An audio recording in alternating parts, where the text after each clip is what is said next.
Hi there, Bob Tomblin from Education Technology and EdQuarter. We're here today to talk about a very important topic in education right now, which is the ability to capture, catalogue, stream and broadcast educational content. We've got a dedicated device here with us today. It's the Matrox Mavex 6020 remote recorder. We're going to have a look around the device, plug it in, see how it works, connect it up to the Panopto system and see exactly how it would function in an education setting.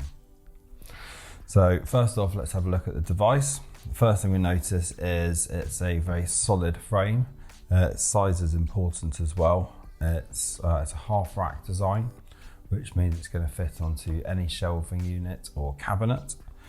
If we have a look at the connectivity points at the back, you've got your network cable and your power cable both here. These are both going to be hardwired, which is going to give you confidence that your streaming broadcast is not going to be going down partway through. You've got an HDMI at the back here.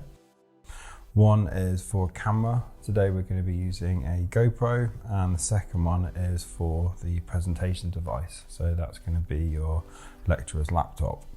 Then we've got two HDMI outs and a third one here as well, which is actually for a confidence monitor. So you can see exactly what's being broadcast at any point.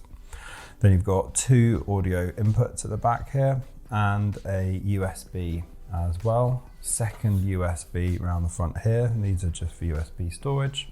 Then you've got two 3.5mm jacks for headphones and microphones. So that's what the device looks like itself. Now we're going to go ahead and get it plugged in.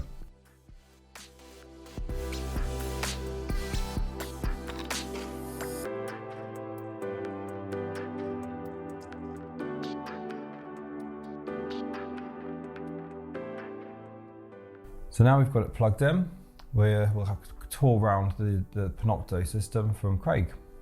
Okay, thank you very much for that, Bob. Now let's take a look behind the scenes to see how simple it is to set up the Mavex 6020 by Matrox. Here you can see we've downloaded the configuration and firmware utility app. And it's this app that's going to guide us through the three-step process of getting the appliance up, operational and connected to the network. Step one is to set a password. We've already chosen our password, so let's move on to step two.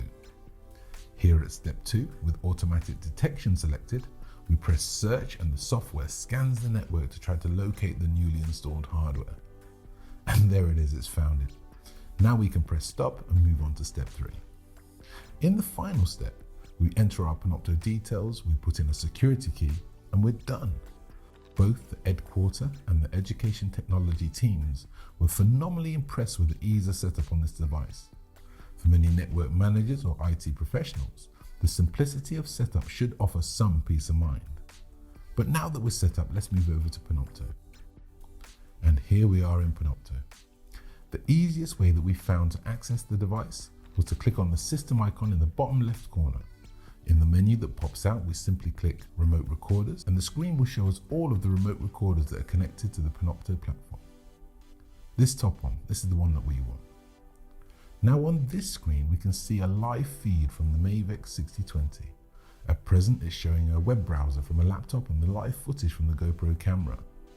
Now, if you wanted to record some footage or create a webcast, it's as simple as ticking the boxes and pressing the big red button. I think that educators will appreciate the ability to create scheduled recordings.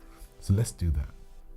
We simply click where it says schedule, choose our primary or secondary recorder, set the date that we want to start the recording or broadcasting, we set the time, and this is where the software gets really interesting.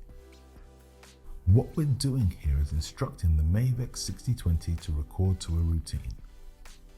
We set it to record at 12 o'clock for 1 hour, and let's say we'll be teaching that class in the same room every Tuesday and Wednesday at the same time until March 1st. You can set the quality, choose if you want to webcast or save the file locally, and through the integration between Panopto and the Mavex 6020, this device will follow your instruction and autonomously record or broadcast without any further intervention.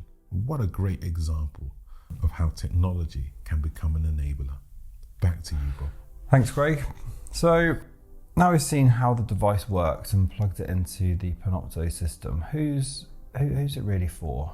So it's going to be for any educational institute that's already using or is considering using the Panopto system. If you're a school, college or university and you're looking for a powerful streaming and recording device for your lectures, this is going to hit the spot. If you're a network manager or an IT manager, works really well because it's just got a set it and forget it functionality. Once you've been in your setup, all your scenes and everything, it's just good to go. At the same time, you can access it remotely to check on the health of the stream at any point. In addition, it's got the scheduling functionality. So you can actually set it in accordance to events and lectures that are taking place. And that plays for the lecturer really, really well as well, because they can just come in and they know that all the tech is taken care of. They can just focus on delivering their lecture. And that's the device. So the Matrox Mavex 6020 remote recorder. If you want to find out some more details, there's some links coming up on the screen now.